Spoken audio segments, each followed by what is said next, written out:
السلام عليكم ورحمة الله وبركاته. أهلا وسهلا بكم في فيديو جديد من فيديوهاتنا عن البيزنس ديفلوبمنت والبي تو بي سيلز. النهارده نتكلم عن حرفيا يا جماعة موضوع في غاية الأهمية. موضوع كان ربنا جعله سبب إن أنا أكون فيه توب أتشيفر الشهر اللي فات شهر 7 بفضل الله تعالى. يعني بفضل الله تعالى ربنا جعل إن المتابعات القوية اللي بنعملها أكون بسبب توب أتشيفر في شهر 7 اللي فات اللي هو لسه خلاص منتهي من حوالي 8 أيام. ده كده بمنتهى البساطة. فسيشن النهارده مهمه جدا هشارككم فيها انا بفولو اب ازاي مع العملاء، ايه السيستم اللي انا بتبعه. ومن الحاجات الجميله ان هو ما بذلتش مجهود كبير بصراحه. كل اللي عملته انا دايما انا وكلود تمام كده بحب اعمل معاه الفولو اب بتاعتي. فدخلت لكلود قلت له يا كلود بص انت عارف انا بفولو اب ازاي مع العملاء، انت عارف انا بعمل ايه خطوه خطوه مع كل عميل. قال لي مظبوط. قلت له حلو، حول لي كل الحاجات دي بقى لسيستم اقدر اشاركه مع الناس. فالبرزنتيشن اللي ظهر دلوقتي قدامك ده هيكون سيستم مبني على تجاربه اليوميه بدون اي تجميل او بدون اي ايه، بدون اي زياده. طيب النهارده الفول اب سيستم اللي انا هتكلم فيه هيتكلم عن ازاي نتعامل مع العملاء في حالاتهم المختلفه، ازاي احنا نقدر اصلا نفول اب مع العميل بالطريقه الصحيحه، وازاي يكون عندنا المينتاليتي الصح الخاصه بالفولو اب. انا النهارده هدفي مش ان انا اديك سيستم قد ما اديك منتاليتي تقدر تفكر بيها لكل السيناريوهات الخاصه بيك او اللي احنا بنتعرض لها بشكل مستمر. بدون كلام كتير خليني اعرفكم نفسي. انا اسامه ابو عزب، شغال في بزنس ديفلوبمنت اكتر من 7 سنوات في السوق المصري والسوق السعودي. بفضل الله تعالى قدرت ان انا اساعد اكتر من 10 شركات ان هم يعملوا البي تو بي سيل سيستم بتاعهم في اكتر من يعني اكتر 10 شركات في مصر والسعوديه. مشهور عني ان انا بتكلم بسرعه، فدي حاجه برضه حابب ان انا اعرف نفسي بيها برضه. بدون كلام كتير يلا بينا نبدا، ونبدا بالفولو اب سيستم بتاعنا.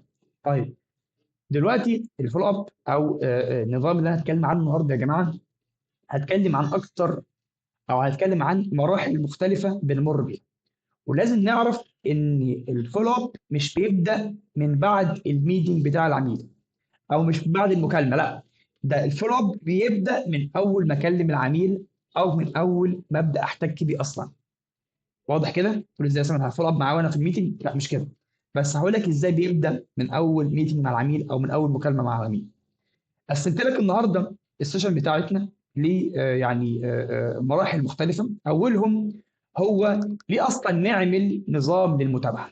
ليه اصلا نعمل نظام للمتابعه؟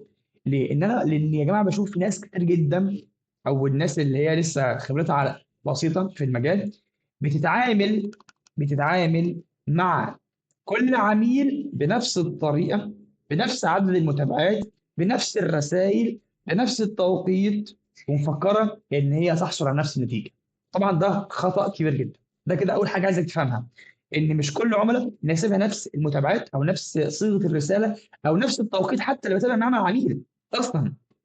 انا دايما بقول يا جماعه السيلز بشكل عام في كل مراحله، من اول البروسبكتنج لعند الكواليفيكيشن لعند الديمو لعند النيجوشيشن لعند الكلوزنج لعند حتى كمان الافتر سيلز، مش بيعتمد على حاجه اساسيه وهي هقول ايه، هقول ايه وهقوله ازاي وهقوله امتى. في اي حاجه في السيلز انا بعتبر ان الثلاث حاجات دول اهم 3 حاجات. هقول ايه، ايه الكلمات اللي انا هقولها، طب ايه طريقه قولي ليها كبادي لانجوج مثلا، وهقولها امتى كتوقيت. واضح كده؟ طيب نفس النظام ده بينطبق على الفول اب اللي هو جزء من السيلز سايكل بتاعتي. فعشان كده بقول ان احنا في البدايه لازم نفهم ان كل حاله لها نظامها، فبالتالي ليها طريقه متابعتها. جزء التوقيت مهم جدا، احدد التوقيت الصح. مهم جدا اعمل الكواليفيكيشن للعميل الصح عشان احدد هو ايه اصلا، يعني خلاص ايه حاله العميل، هل هو هوت ليد ولا هو وورم ولا هو كولد، ولا هو اصلا حد داخل بالغلط اصلا الميتنج او داخل المكالمه بالغلط، شاف لك ايميل او شاف لك لينكد مسج او شاف لك اعلان فدخل يسالك خلاص. واضحه؟ طيب خلينا نبدا مع بعض كده ايه خطوه خطوه السيل سايكل بتاعتنا بشكل كامل. اولا عندنا مرحله الليد. انت عملت على لينكدين او على الايميل كامبين او حتى على السوشيال ميديا كامبين، جات لك ليد مهتمه بالخدمات بتاعتك. حلو. مهم جدا في المرحله دي اتاكد ان الليد اللي جايه لي اصلا تمام كده، او اعرف ايه حاله الليد جايه لي من ان باوند ولا اوت باوند، عشان بناء على كل ليد هعرف ازاي اعمل لها كواليفيكيشن صح. لان الليد اللي جالك اوت باوند في الغالب هي شافت هوك معين انت رميته لها فلفت نظرها فسالتك، وفي ليد تانية جايه ان باوند شافت لك سلسله من الاعلانات وبعد كده خدت قرار ان هي تكلمك. فمهم جدا تحدد هو الليد دي جالك منين، ان باوند ولا اوت باوند، وجاي من انهي كامبين بالظبط عشان تعرف انهي هوك اللي لفت نظرها، عشان تقدر تعمل لها كواليفيكيشن صح. كواليفيكيشن من حيث الميزانيه، وكواليفيكيشن من حيث هل ده متخذ القرار ولا حد مثلا شغال موظف كده صغير في شركه ولا ايه بالظبط. ومن حيث كمان توقيت هل هم فعلا محتاجين الحل ده بشكل ارجنت او حل بشكل يعني عاجل، ولا هم لسه عندهم حريه او معاهم يعني مساحه ان هم يشتركوا في اي وقت. طيب الحاجه الثانيه، بناء على الكواليفيكيشن ده هتقدر تعمل ديمو او تعمل اوفر قوي لشغلك. والديمو هنا او الاوفر مش ان انا اوري العميل قد ايه ديسكاونت، لا، الاوفر اللي انا مقصود بيه ان انا اعرض له خدمتي بالشكل اللي يناسب الامه او بالشكل يناسب اوجاعه. زي احنا اتعلمنا في البيع الاستشاري، فاكر محاضره البيع الاستشاري عرضنا فيها الموضوع ده بشكل قوي، اتمنى ترجعوا لها وتشوفوها. اظن انا ما رفعتهاش حتى على اليوتيوب، بس انا في ان شاء الله قريب هبدا ارفعها باذن الله. خلاص، بس الناس اللي حضرت معايا مهم جدا تركز على الجزئين وجزئيه الديمو. هنا بقى تيجي مرحله بقى ايه الفول اب اللي احنا هنتكلم عنها النهارده، مرحله الفول اب مع العميل. طيب انا عندي 4 حالات بفول اب مع العميل. بس قبل ما ابدا اشرح ال4 حالات دول خليني انا اقول لك حاجه، انا وعدتك حاجه قلت لك خلي بالك، الفول اب بيبدا من اول ما تتكلم مع العميل، من اول ما تتكلم مع العميل، اول ميتنج مع العميل، صح ولا لا فاكر؟ مظبوط. طيب ازاي بيبدا من اول ميتنج مع العميل؟ ان انا عايز اعمل كواليفيكيشن صح واعرض الخدمه صح، زائد اخد منه التزام. زائد ايه؟ اخد التزام من العميل بموعد جاي. يبقى رقم واحد، في كل ميتنج مع العميل لازم اخد التزام منه كفول اب جاي. انت الخطوه اللي جايه ايه عندك داخليه خاصه بالشركه؟ هل خطوه ان احنا خلاص نبدا نشترك، ولا خطوه ان انت حد ورم لسه هتبدا تناقش الاداره عندك، ولا انت حد لسه عايز تاجل الموضوع لاحقا، ولا ده حد اصلا من الناس اللي مش بتديك اي رياكشن فبالتالي مش في الغالب مش هيرد عليك اصلا بعد ايه؟ بعد الميتنج، اللي احنا بنسميهم ايه؟ ما بيردش اصلا عليك. فمهم جدا في نهايه كل مكالمه وكل ميتنج اكون محدد مع العميل بتاعي الخطوه اللي جايه، ومحدد ايه مع العميل الخطوه الجايه هتكون ايه بالظبط. واضحه كده الرؤيه؟ ممتاز. طيب احنا عندنا 4 حالات للعملاء ما لهمش خمس. الخطوه او المرحله رقم واحد، عميل جاي لك متاشر، عميل جاي لك مهتم ان هو يبدا دلوقتي وهيبدا النهارده قبل بكره، وده من عميل نسميه هوت ليد. العميل ده ليه تعامل حساس جدا عشان ما تخسروش، عشان ممكن حد فعلا نكلمه في نفس الوقت ويكون فعلا حد فعلا بيقدم خدمه كويسه او عارض خدمته بالشكل الصح، فيكون برضو ايه ممكن ياخده منك. فهنا لازم تعامل مع الموضوع بشكل ايه يعني في خطوات كده نتبعها بشكل واضح. خطوه رقم واحد، ان انت تكون واخد من العميل التزام قبل ما الميتنج يخلص، تكون محدد ايه الخطوه اللي جايه. خطوه جايه هنمضي العقد، ولا الخطوه اللي جايه هندفع على طول مباشره، ولا خطوه ايه بالظبط اللي جايه، اكون محددها بشكل واضح، اكون مديها توقيت معين. والتوقيت ده يفضل يكون قصير جدا او يكون يعني ايه سريع جدا. لان في اوقات عميل ممكن يقول لك ان هو مهتم جدا وانت يعني اقنعتني جدا والخدمه بتاعتك يعني ممتازه، بس في الاخر تلاقيه بيقول لك عشان يجاملك عشان هو خايف ان هو يصدمك، او خايف ان هو يقول لك لا مش عايز اشترك دلوقتي. فده في نوع من العملاء كده، ده انت جامد يا باشمهندس، ده بصراحه خدمتكم بصراحه مفيش منها، بس في الاخر تلاقيه هرب مش موجود اصلا. يا باشمهندس يا باشمهندس انت رحت فين؟ فما يعبركش اصلا، صح؟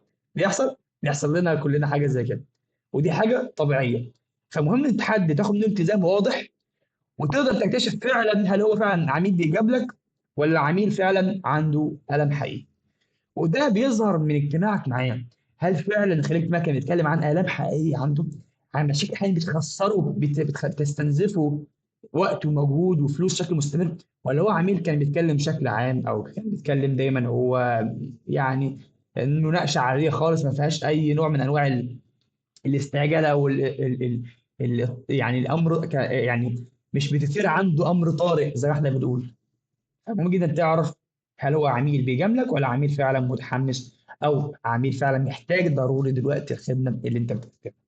طيب ازاي بنتعامل معاه؟ رقم واحد زي ما احنا قلنا نبدا نحدد معاه التزام بعد الاجتماع، مثلا فول اب بكره بان احنا نتم نكتب العقد الخاص بينا، او نبدا يتم الدفع لو احنا خدتناش فيهاش عقد او فيها اشتراك سريع وهكذا. وبعد كده بعد الميتنج مباشره في نفس اليوم اكون باعت له العرض المالي، واكون باعت له ملخص كامل عن الخدمه اللي انا بقدمها، معذره اسف، ملخص كامل عن الاجتماع او عن اللي تم في الاجتماع. هو عنده مشاكل ايه وبتخسره ايه، هو هيحل مشاكله ازاي، ومن خلالك هتوفر عليه قد ايه. حاجه رابعه، امتى الخطوه اللي جايه. يبقى تاني اهو انا كاتبهم لك هنا اهو. حاجه اللي انت ايه هي؟ اول حاجه هتكتب له مشكلته. والله يا باشمهندس احنا اتكلمنا في الميتنج ان انت عندك مشكله في التاخر على الموظفين، عندك اتاخروا على عملائك، الموظفين بتوعك مش موجودين على مدار 24 ساعه، ففي عملاء بيسيبوك يروحوا لشركات تانيه. فبالتالي الحل ان احنا نوفر لك اي اي سيستم دوره ان هو يرد على العملاء على مدار 24 ساعه، دوره ان هو يعملوا كواليفيكيشن ويبدا يبعتهم لك على السي ار ام كيوليد، يبدا يحول لكل موظف عندك الليد الخاصه بيه، مش يبعت على موظف واحد، ويبدا ينظم لك عملياتك الخاصه بتواصل مع العملاء بشكل كامل بحيث كل موظف عندك يشتغل باعلى كفاءه ممكنه.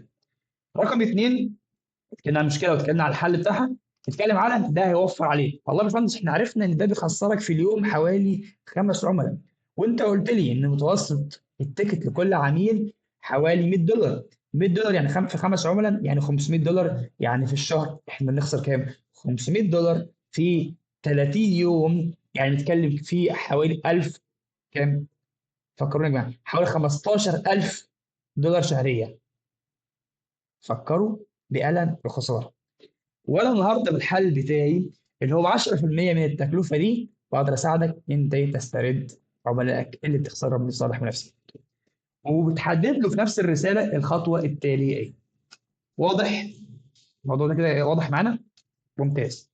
الخطوه دي يا جماعه في غايه الاهميه، بتساعده ان هو حتى لو هيعرض الامر على حد تاني معاه من شركاء او اي حد عنده تاني في الاداره، يعرف او تفكروا انت هتقدم له ايه وهتحل له ايه بالظبط. يعرف انت هتقدم له ايه او هتحل له ايه بالظبط وهتوفر عليه قد ايه. وبتساعده كمان لو هو مش متخذ القرار المباشر، حد تاني يبدا يبعت له الرساله دي بحيث تساعده في ان هو ياخد معاك خطوه تانيه وهكذا. طيب بعد كده ايه؟ الحاجه التانيه، بعدها مثلا ب3 ايام العميل ده لا قدر الله ما ردش عليك، وارد اه وارد، وارد العميل ده ما يردش عليك او مش يديك التزام بناء على الرساله دي. انا ببدا اعمله ببدا ان انا اتكلم معاه عادي خالص بمنتهى البساطه، واقول له والله بساله اي سؤال مفتوح افهم منه ايه اللي معطل اتخاذ القرار دلوقتي. طيب لو هو مديني ميعاد خلاص المفروض معاه في الميعاد اللي هو قال عليه، والله يعني مثلا قال لي والله كمان 3 ايام عشان نبدا ان شاء الله عمليه مضي العقد. حلو. ما ادانيش بفول اب معاه بسؤال مفتوح افهم منه ايه الحاجه اللي مخلياه اصلا دلوقتي واقف ومش بيكمل الخطوه اللي بعدها. الحاجه بعد كده، طيب العميل ده مهم جدا العميل معاه بحرص يا جماعه، لان انا لا قدر الله ممكن بسبب متابعه غلط معاه اخسره. انت معايا بحرص، العميل ده هوت ليد. فبالنسبه لي مهم جدا افولو بعض بالطريقه الصح اللي احنا ذكرناها. النوع الثاني من العملاء هو العميل الورم. ده عامل ازاي العميل ده او شكله ايه؟ عميل دخل معاك قال لك والله بص انا مهتم جدا، لكن انا مش شايف ان دلوقتي هو الشرط، مش شرط ان انا اشترك معاك النهارده او خلال الشهر الحالي على الاقل. تمام كده؟ او حتى قال لك والله بص انا لسه هعرض الامر على الاداره عندي فشوف الامور ممكن تمشي ايه بالظبط. فلسه ما ادكش قرار واضح بخصوص الاشتراك. هتعمل ايه؟ نفس النظام. اول مرحله في الفولو اب بتبدا من اخر الميتنج، خد منه التزام جاي.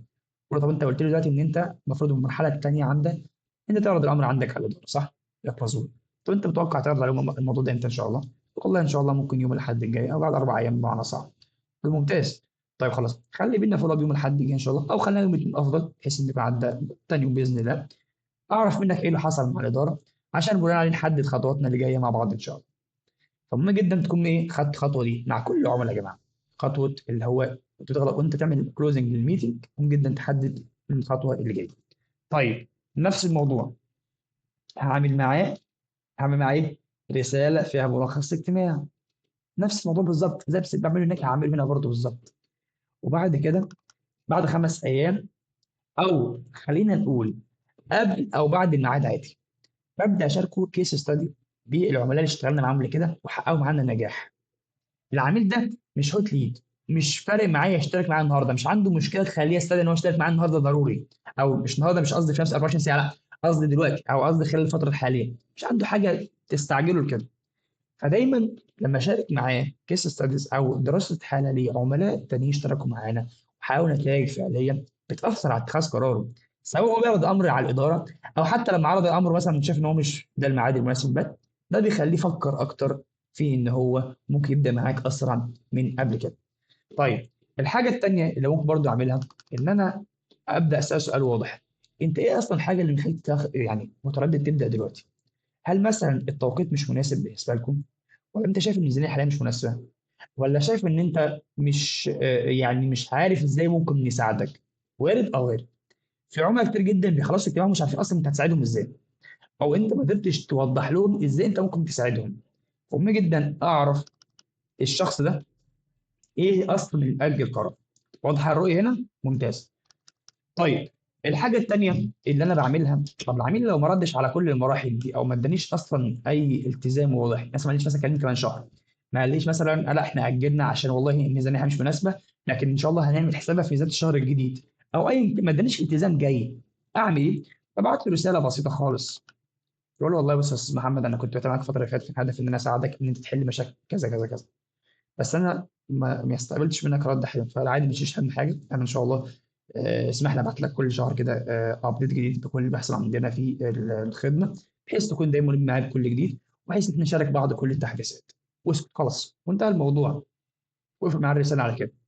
هدف من الرساله دي امهد له ان انا كل شهر هبعته، او ان انا كل فتره هبعته، خلاص، عشان ما يكونش رسائل زي رسائلي بعد كده فيها نوع من انواع التطفل. لو قال لك وقف خلاص، وقف، اللي هي الرسائل الدوريه اللي انا هقول لك عليها قدام. خلاص. طيب عندي تاني نوع تاني من العملاء، اللي هي العملاء اللي اصلا قالت لك اجل. عميل اصلا انا كده بص بعد الاجتماع لك والله شوف انا سمعت منك ما شاء الله الخدمه ممتازه، بس انا والله عندي حاليا الميزانيه مش مناسبه خالص ابدا يعني، او التوقيت دلوقتي مش مناسب، عندي ميزانيه وكل حاجه بس انا مش شايف ان انا التوقيت مناسب، لان انا بعمل اعاده هيكله في الشركه عندي او ايا كان. خلاص. فالعميل ده ما تحاولش تضغط عليه، يقول والله بيقول لك والله مثلا انا بعمل اعاده هيكله في الشركه دلوقتي، فالسيستم بتاعك لو طبقته دلوقتي مش هيفيدني، لو هيفيده قول له هيفيده في ايه، لكن فعلا لو مش هيفيده في اعاده هيكله مثلا او في السبب اللي قال لك عليه، خلاص وقف. انت مش مطالب منك تقنعه وهو مش مهتم، لا معذره، مش مطالب تقنعه وهو فعلا مش هيستفيد دلوقتي. اوعى، دي غلطه كبيره جدا الناس كتير بتقع فيها، وفي ناس بشطارتهم بيقنعوا العميل. يعني في ناس شاطره لدرجه ان هي تقنع عميل انه يشترك دلوقتي حتى لو مش محتاجه دلوقتي، وشاطره ان هو تقنعه بحاجه هو مش مهتم بيها اصلا، بس ده غلط، ما انصحكش تعمله. تمام كده؟ الغلط ده كنت بقع فيه قبل كده، بقع فيه زمان، بس الموضوع ده بيكون عواقبه عليك وخيمه، ويكون للامانه بيكون حاجه مش صح. انت عارف ان الحاجه زي كده مش هتفيده دلوقتي، قبل كده كنت بعملها، بس انا عارف انا شايف ان هي هتفيده، بس رتبت معاه الاولويات غلط، اقنعته ان انا اولويه هو مش اولويه، او انا كنت فاكر ان هو اولويه ليه، وده بيكون نابع عن ايه؟ اللي تفهمك للبرودكت نولج، او قوه معرفتك من منتجك، امتى يساعد العميل امتى ما يساعدوش. واضحه؟ ففي المرحله دي اللي احنا عارفين فيها العميل خلاص قال لنا والله سبب للتاجيل، ببدا انا عادي ااجل معاه خلاص كده، وابدا ابعت له، يعني انا كاتب هنا ايه بعد شهر يبدا ابعت له كل التطورات اللي بتحصل ماشي، بس قبل دي ابعت له ملخص الاجتماع عادي، ابعت له زي يعني قول له احنا عملنا ايه مع بعض، قول ان انت طلبت تاجيل ان شاء الله بعد مثلا 3 شهور، ان شاء الله بالفولو اب بعد الفتره دي مفيش فيها اي اشكال خالص، بس اسمح لي ابعت لك كل شهر رساله فيها كل التطورات اللي بتحصل عندنا، او تحصل في الصناعه بشكل عام ممكن تساعدك ان انت تطور شغلك.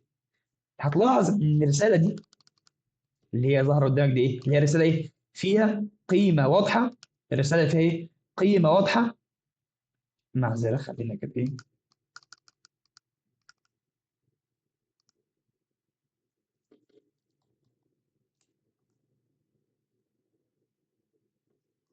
طيب الرساله اللي فيها قيمه واضحه اللي بنبعتها كل شهر دي عباره عن ايه الرساله دي؟ انا وقفت التسجيل، معذره وقفته عشان الشاشه عندي، اللي بيسجل الشاشه برنامج تقريبا توقف. طيب معذره، انا كنت اتكلم على جزئيه مهمه جدا. لو لاحظتوا ان انا عندي رساله، اللي انا بقوله ايه، الرساله اللي انا فيها ببعت له كل شهر معلومه، او ببعت له تطورات جديده تحصل في الخدمه عندي ممكن تساعده، او ببعت له تطورات عن شغله هو او عن الصناعه الخاصه بيه، دي مهمه جدا. قلت له طب هو قال لي اجل بعد 3 شهور، مش عايز اشترك دلوقتي.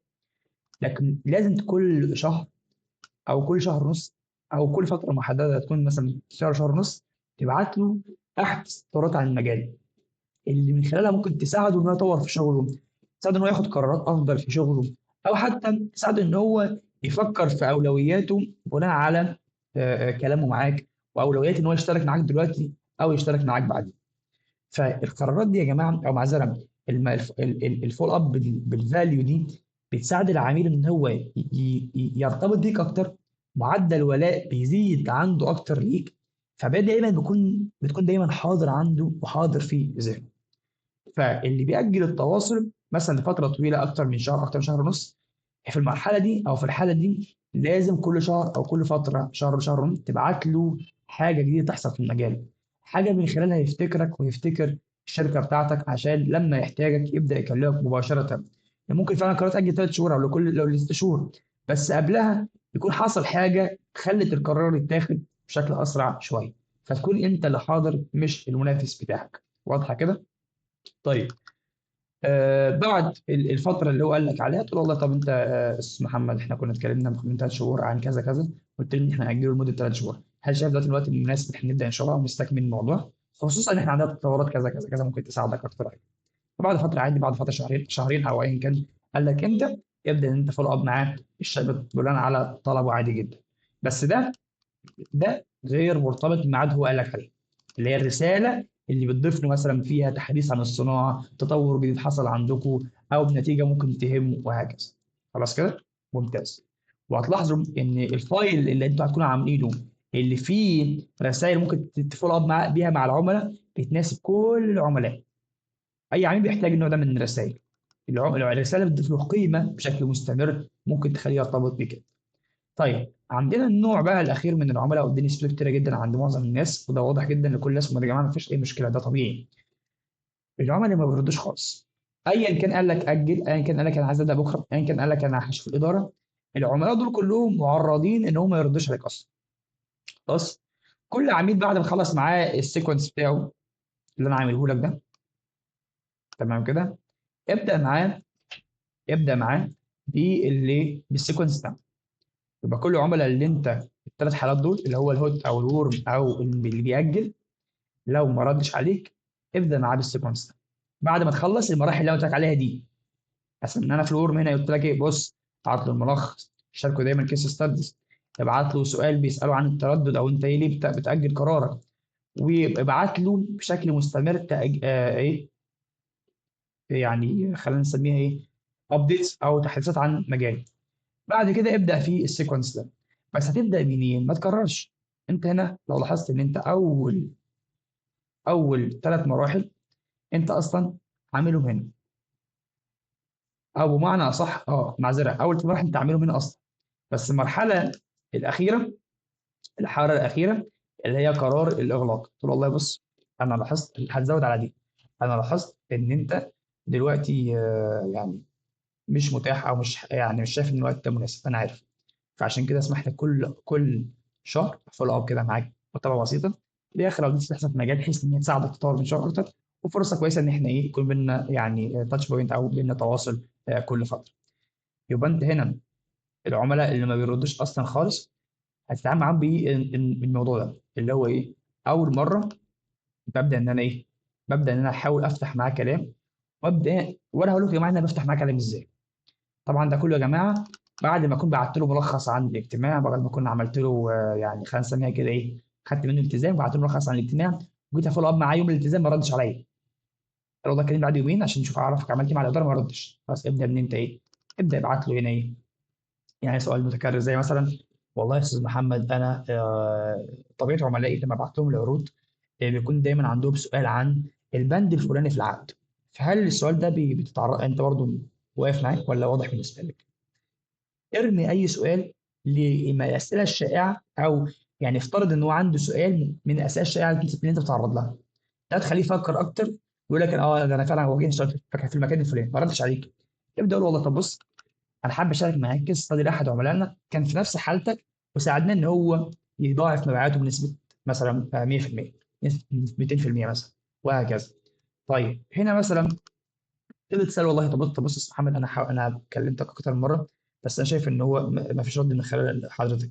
هل المانع دلوقتي ان التوقيت مش مناسب، ولا انت من رايك المانع ان الميزانيه مش مناسبه، ولا انت في حاجه تانية مثلا حابب تبلغني بيه بحيث ان انا مش هسبب لك، يعني مش حابب ان انا افول اب معاك تاني حفظا لي وقتي ووقتك علشان ما اسببش اي ازعاج. وحته حفظا لوقت وقتك ما تقولهاش انت مكسوف، قولها له عادي. انت مش غلط ان انت تقول له ان انا بحفظ وقتي ووقتك. دايما وضح للعميل ان احنا بنفول اب مع بعض، ان انا عايز اضيف لك قيمه مضافه مش هدف، وفي نفس الوقت انا يهمني ان انا مش فول اب معاك واضيع وقتي. اعمل قيمه للحاجه اللي انت تعملها، ما تقللش دايما من قيمه نفسك. ما تقولش مثلا انا بفولو اب معاك ومش هدف ان انا ازعجك، لا انت مش بتزعجه، ده بالعكس، ده انت بتديه فاليو، ولو مش عايزها هو اللي مش عايزها. واضح؟ واضحه الرؤيه كده يا جماعه؟ طيب ما ردش على الرساله دي، ابعت رساله ما يعني فيها اغلاق كده بسيط كده للفول اب اللي هو اللي احنا عملناه ده. والله بص انا كان هدفي من الفول اب ده ان انا اقدم لك فعلا فاليو حقيقيه واحل لك مشكله كذا كذا كذا اللي انت قلت لي عليها. بس انا واضح ان انت حاليا مش ان انت مش مهتم حاليا بالخدمه اللي احنا بنقدمها ومش حابب ان نساعدك في حلها في الوقت الحالي. لذلك اسمح لي كل ان شاء الله شهر ابعت لك كده الابديتس اللي بتحصل عن المجال او التطورات اللي بتحصل عن المجال، بحيث ان هي ممكن تساعدك تطور في شغلك اكتر، بحيث ان هي ممكن تساعدك تطور في شغلك اكتر. لو لاحظتوا كده هنا يا جماعه انا عملت في كل المراحل دي اللي احنا عملناها دي، كل اخر رساله بقول له نفس الكلمه، ببعت له رساله كده فيها سؤال مفتوح او فيها يعني تقدير للمراحل اللي احنا مرينا بيها مع بعض، بقول له اسمح لي هكلمك كل شهر بايه، بابديتس خاصه بالمجال، كلها بتنتهي للمرحله دي. ليه بقول الكلام ده؟ لان ما ينفعش ان العميل ما بيردش، مش معنى ان العميل ما بيردش عليك ان هو مش مهتم، مش معنى ان العميل ما بيردش عليك ان هو مش مهتم، ومش معنى ان هو ما بيردش دلوقتي ان هو مش هيشترك بعدين.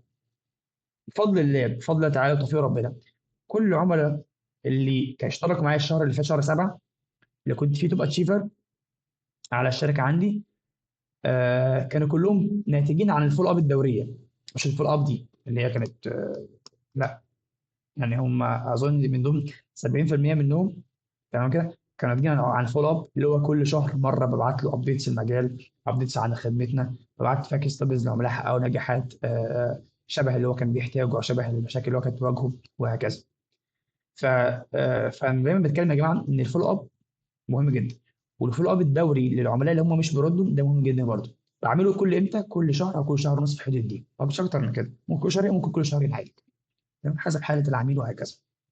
وتكون انت مجهز فايل، مثلا عندي كده فايل زي ده كده، الفايل ده انا عامله كده في كل الفولو اب بتاعتي الدوريه، العملاء اللي ما بيردوش وهكذا، وعامل فيه التمبلت بتاعت كل رد من الردود دي، او كل معذره كل رساله من الرسائل دي، عامل لها رساله تمبلت كده ببعته لكل الناس.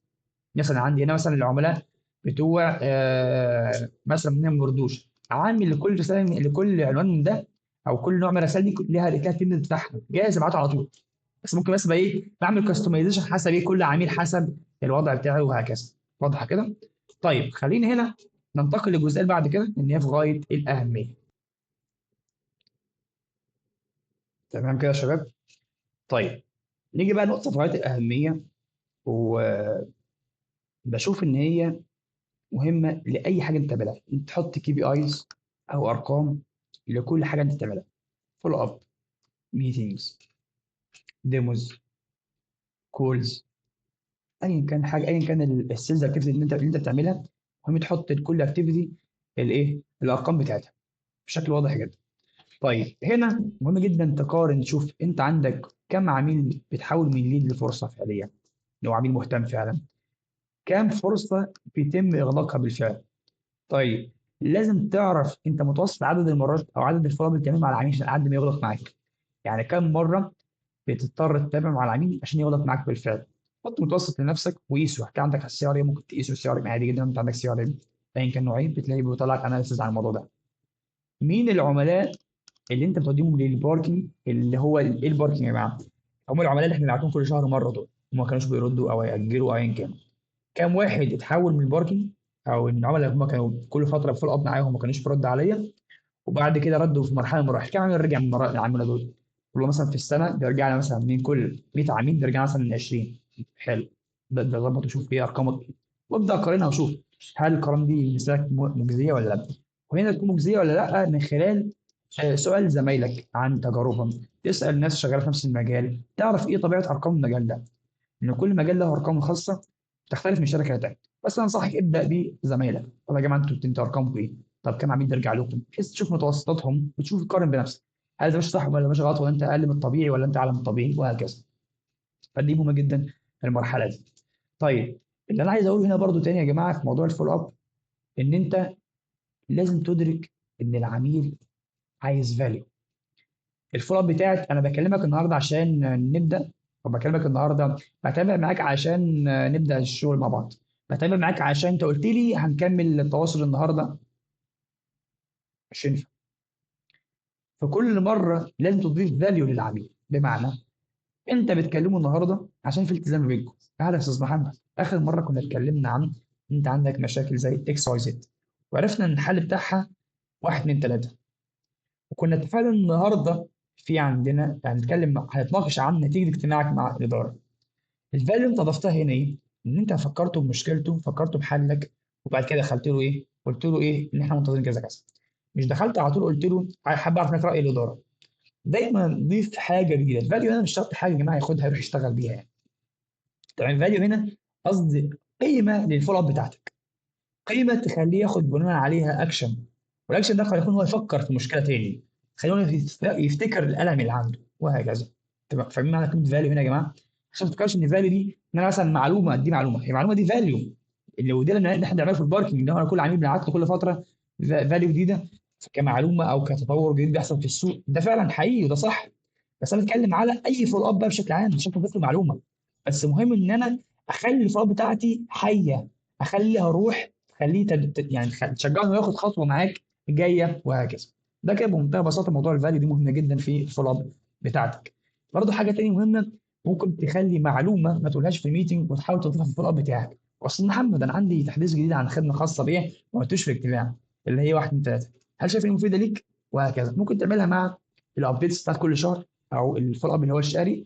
ممكن تعملها مثلا في الفولو اب اللي هو ايه الدوري اللي بعد الميتنجز بتاعتك، وهكذا. ملخص لاجتماعنا او ملخص للسيشن بتاعت النهارده يا جماعه، احنا عندنا العملاء بنقسمهم لاربع مراحل. المرحله رقم واحد العملاء اللي هم الهوت ليدز، لازم تتعامل معاهم بحرص شديد جدا. الهوت ليدز دول العملاء بيقول لك يلا عايزين نشترك، لازم تحدد معاه التزام واضح للخطوه اللي بعدها، وتكون متاكد ان مفيش اي عوائق، مفيش حاجه واقفه معاه، مفيش حاجه في العقد مضايقاه، وهكذا. ويبدا ان انت ايه ابدا معاه مباشره.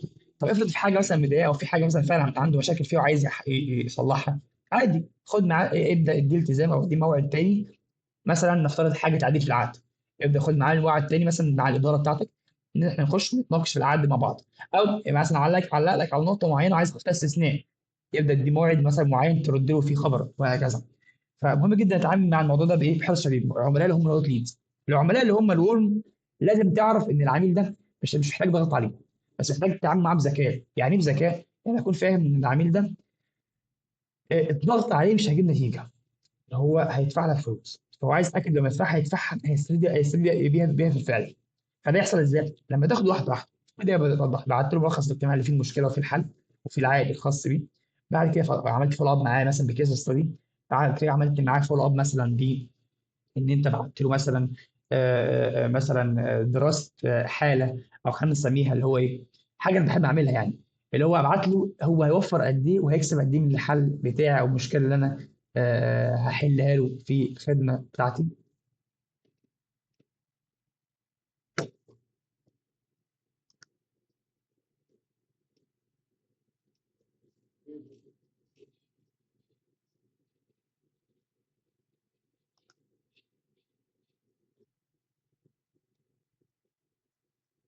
اه التسجيل وقف ورجع تاني، ماشي.